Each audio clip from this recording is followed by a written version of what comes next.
Good morning, everybody. You're here for the Morning Mindset. Fridays. What a day today. So me and a couple of my all-stars here with the betoparedes family companies are actually going to be doing some interesting calls today.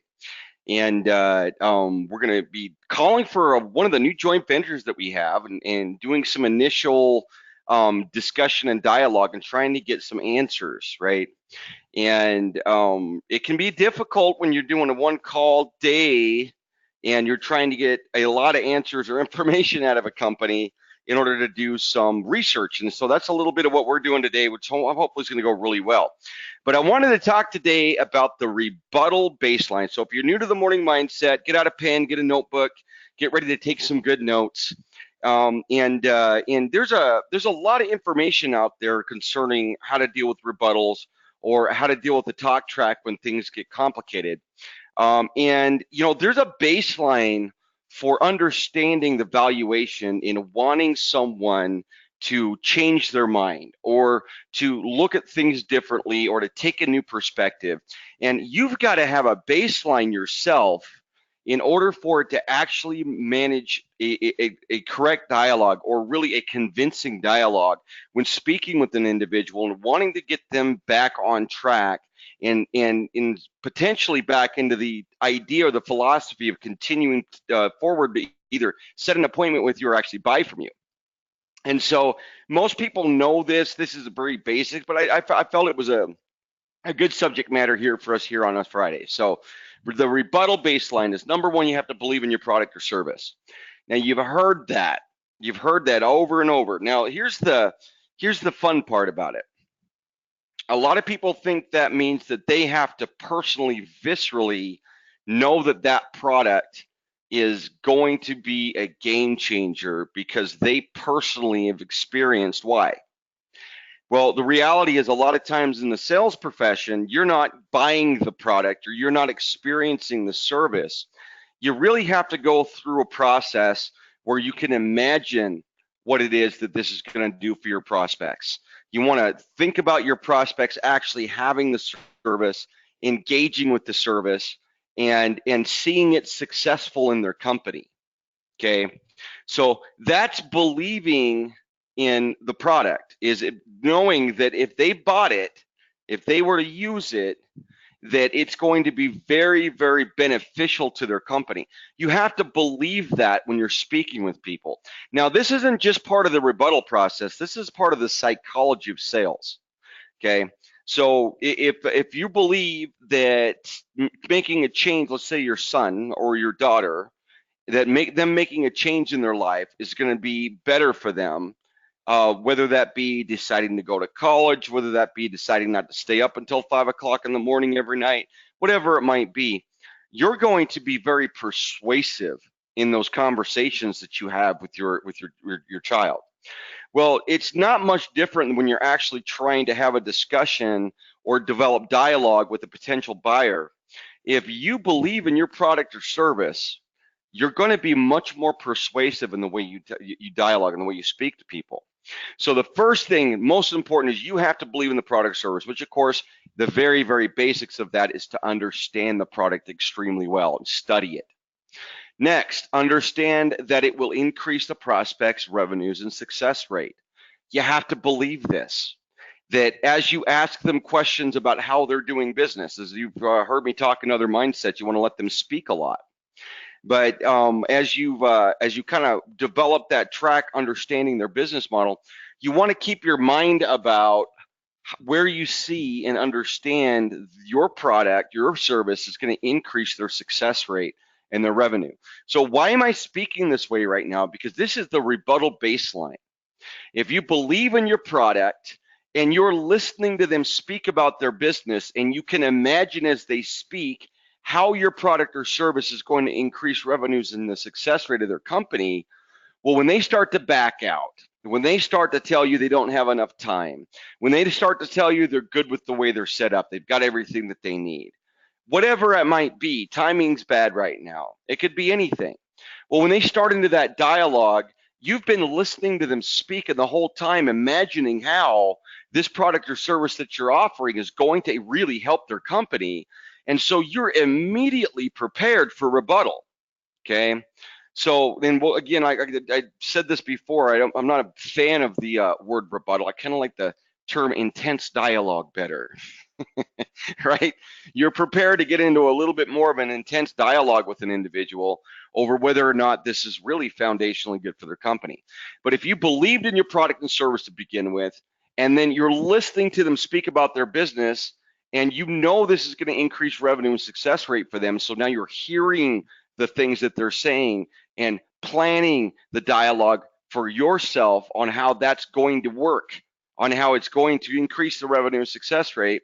Well, when they start taking things off the table, not now, later, not interested, you're already prepared on that baseline to have a discussion about why there's going to be an increase in revenue and success rate. Okay, because people have very few things on their mind. Is it going to be making my company more efficient, which saves me money, which makes me money? Okay, everything comes down to the dollar bill with everyone you speak with. Okay, so that's efficiency, right? Or is it going to increase my market share? Is it going to increase my success rate or my client acquisition rate, right? You always got to remember, no matter what you're selling, those are the things on the CEO's mind. Okay, so when they start backing out, we're going to go to this third rule.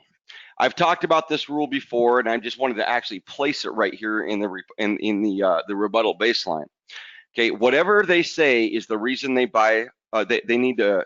Is the reason to buy, set the appointment. Okay, so either to buy or to set the appointment. So it doesn't matter what they say.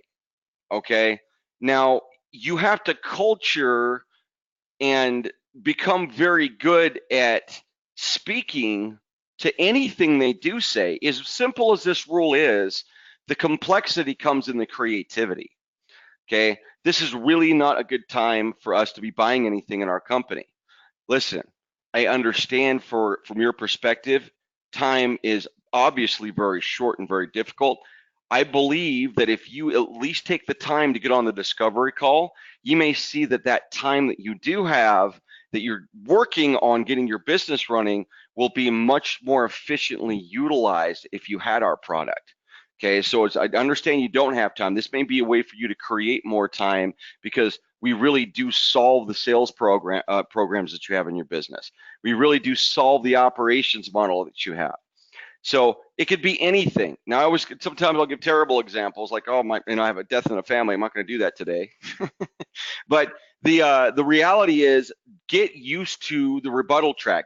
Find a friend that can sit there and refuse and refuse and refuse, and I don't want it, I don't need it, and go back and forth and practice number 3. Okay, whatever they say is the reason to buy, set the appointment. You'll get very good at this process. Okay, so that you can write down very well written rebuttals. I kind of gave some from the phone scripts book yesterday, and that can be very useful. But it's really just a sensibility that you're not going to allow them to simply walk away from the discussion. Okay, and those rebuttals can go from, come on, let's get the next appointment, to let me at least get this information out to you guys, to listen, sounds like it's not going to be a perfect time right now. I get it. I'm going to get back to you in 3 weeks. Don't let somebody or a company talk you out of the opportunity to move forward. Okay, now if you keep that in your mind the whole time and you're working with number 3, whatever it is they say is the reason to buy or set the appointment, well, what's going to end up coming if they're a bad prospect is a hard no. Okay, that's what you'll end up with in the end, is an actual hard no. And that's what you want. Soft no's aren't even no's, right? Stephen Skiffman even talks about how the first no is never a no. Okay, so the reality is you're looking for a hard no. Okay, you're not trying to be pushy. You want to be respectful and you want to be intelligent about the way you rebuttal and about the way you move things forward. Okay, because sometimes you really have to stretch things out and meet with people in a few weeks. And I've talked about this before as well, as believe me, even if they set it out 6 months, sometimes you show up and they're ready to buy. Okay, so the reality is, use number 3 every time that you're in a situation that someone's backing out. Just be very intelligent about the way you do it. Okay, because they're more than willing most times to move forward, maybe just not immediately. That, of course, on the tourniquet model, like we've been talking about, that's what you want. You want it to be tomorrow, maybe this afternoon. Okay, today's always the best. The very next best time's always when? Tomorrow. right? You want to keep it as tight as you can. But if you'll use this as your baseline, okay, you'll get very, very good at moving through and getting people to stay on the phone, getting people to get to the next appointment, and getting people through the actual talk track. Because here's the reality: confused people don't buy. And I think it was one of the guys from Shark Tank that said that. I can't remember which one it was. I was watching the video. But confused people don't buy. And if you're too early in a conversation, no matter how clear your materials are, you can expect that they're at least somewhat confused. You haven't had enough time to explain what you're doing. Okay, so you've got to try to hold these people to measure on your pitch. Try to get them into the discovery calls if you can, because, and again, that's in my program. It may be that you're actually directly selling, but you want to do everything that you can to keep them on the hook, because it may simply be that they're unclear. Okay, but if you're number one, believing in your product or service, and number two, understanding that it will increase your prospects' revenue and success rate, okay, if you absolutely believe those things internally, well, then it may be important for you to realize that if they try to back out too early, it may be that they're not clear. You want them to be clear. So number three comes into play, okay? Keep them on the track until they know exactly what you're selling and they give you a hard no. We're not interested. This isn't going to happen for us. Thanks for talking to us. That's okay. Okay, that's the only thing you want to throw on your kill file, everybody. Okay, is the hard no, not the soft no. And get very good at figuring out when you can get to that either yes, I'll move forward, or hard no. Don't let things just sit in your pipeline. Okay, so that's your Friday morning mindset. Everyone have an incredible rest of your day. I have a journey. I have a journey ahead of me. For those of you that have been loyal to the mindset, I very much appreciate you getting on here.